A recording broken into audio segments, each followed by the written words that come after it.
Thank you, Darwin, for bringing Branded back to the spotlight in our format.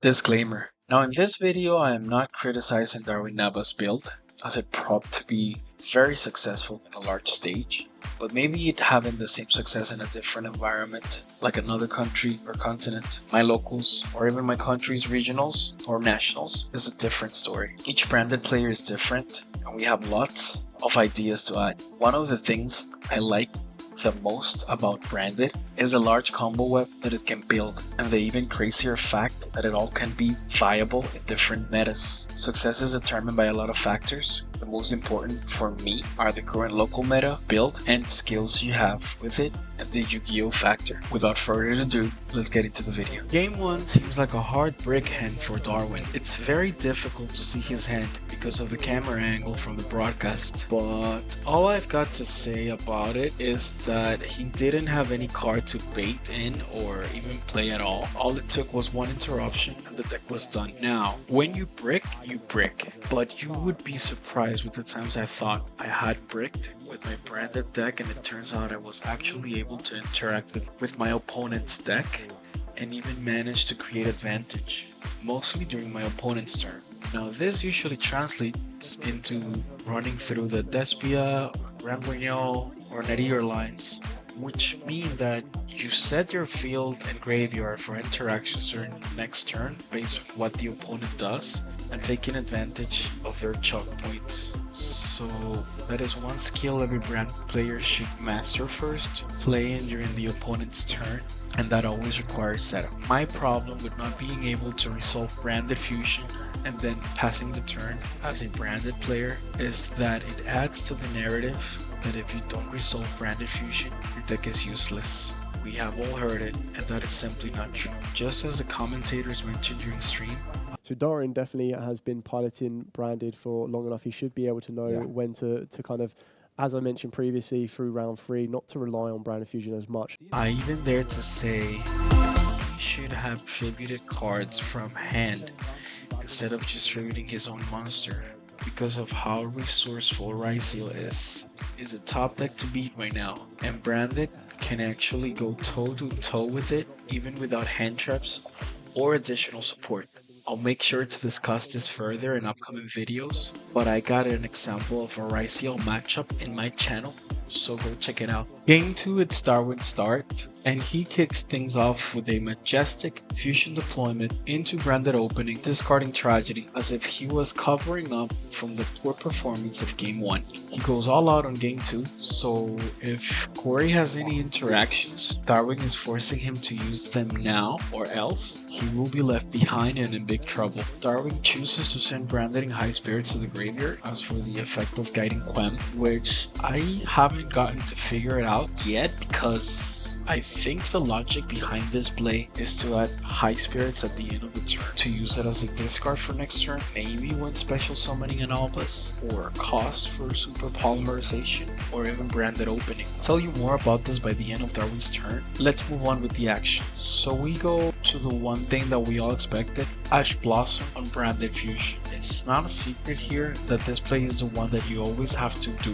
when playing against Branded. Right after this, Darwin advances to the end phase of his turn with 3 cards in hand. We'll get to one of them in a moment. Then he added Branded in high spirits by its own effect from graveyard, since a fusion went there and it restricts him to activate it in his turn and cannot set it during the end phase. And then he sets Branded in red from Albion's effect. It's revealed in next turn that he has an Albus in hand, which can come as a surprise because he ultimately locked Corey from summoning with Ido. However, anyone that knows Branded a tiny bit will expect this kind of luck coming through Sanctifier, as he already has some presence of its fusion materials that are light spellcasters in the form of Guiding Quem and Yugioh. This is a strategy we have been using since Sanctifier came out in Branded Expulsion Gap Band, and it has had many faces, whether it was through a gimmick Puppet Nightmare, Ido the Supreme Magical Force, Erase Disciple, or maybe even a Spirits with Eyes of Blue. My only problem with this strategy in today's day and age is the amount of interruptions that will not only cripple the lock, but also leave you in a vulnerable state. As for this specific branded duel with Darwin and Corey, if Corey would have run a bestial package or even a plain ghost belt and hunted mansion, he would have subbed Darwin's and would have left him with a single interaction, this being the Grand Guignol effect from Graveyard. Even a single Dominus Impulse would have done the job, which would have been very unlikely since Corey was playing Right Seal. On the other hand, as much as I don't like this play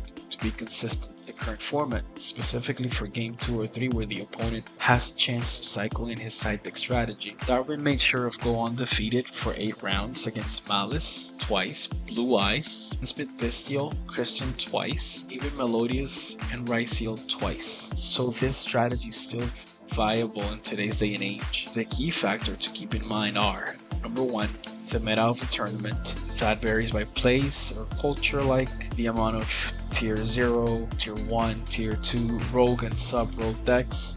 Number 2, the build and skills of the player. Branded allows so many lines. Some are viable for the meta, some are not, but you can still benefit from it. And number 3, the Yugioh factor or luck. As for example, in Darwin's going undefeated in this tournament and losing awfully to an Imperm in game 1. I personally prefer going through the Light and Darkness Dragon Lord lines. It seems more consistent to force any player through those 3 interruptions, while my other fusion monsters and support cards like Grand Guignol, Queritus, Mirror Jade, Red Broom, and even Friscanian deal with my opponent's main monsters. One mistake I have made playing Branded in the past is use all spaces in the monster zones before locking the opponent. I will encourage every branded player out there to avoid this, since as you could see, branded luck would only came to fruition because Corey used Excite and Sight effect in an attempt to clear Darwin's board. Corey might have been able to benefit from a full monster board that Darwin had, because the only interaction that Darwin had was Grand Guignol, and that would have meant basically a Friscanian on the field or a Guiding Quem. If Corey would have gone for the dual drive instead of Excite and Sight, he would have had better chances to clear Darwin's board. Dual drive makes the opponent lose 100 attack points for every material it has, and monsters you control gain 100 attack as well. In that way, a detonator summoned by Corey would have had enough attack to climb over Albion, then also taking out the threat of Quem. I really feel like this game 2 was not really locked in by Darwin since the first moment. Corey gave up while having the tools to fight back. For game 3, Corey has the upper hand at the beginning of Darwin's turn in the form of a Right Seal detonator with Eclipse Twins as a material, Abyss Dweller, a set Called by the Grave, and Right Seal Cross for a negate. Darwin gets a side deck package from the XYZ Encore. He drew 2 of those, and he actually changed one to Dweller activation, which allows him to use his Graveyard's effect this turn. Corey searches with Right Seal Red, and the next play is Darwin with XYZ Encore now to the Detonator. Certain that this is a misplay on Corey's side, since Detonator had an Eclipse Twins attached, he should have been able to special summon Dual Drive from Graveyard and use Cross effect for negation later on. Now, with most of the threats removed from the field, Darwin normal summon Albus, discards Ad Libitum to fusion summon with Right Seal X, bringing out Albion the Branded Dragon, for which Darwin activates effect, and Corey Called by the Grave, targeting Albus, which forces Darwin to play his Branded in red. Now this is where things get interesting, because we have a chain created and it did not resolve well. Here I explain why. Chain 1, Albion the Branded Dragon to fuse. Chain 2, Called by the Grave, target Albus in grave. Chain 3, Branded in red, target Albus in grave. When resolving this chain, we miss the fusion summoning from Albion's effect, which can go through because it uses monsters from graveyard, field, and hand. Darwin still had an Ad Libitum in graveyard. He should have fused for Aquaritus, maybe even a Masquerade if he was running it, or he could have targeted Ad Libitum or Branded in red and fused for Aquaritus, then trigger Ad Libitum to summon Albion from the remove from play cards. He could have used a Forbidden Droplet in his turn to tribute the Albion and trigger his Branded effect to search Branded Banishment,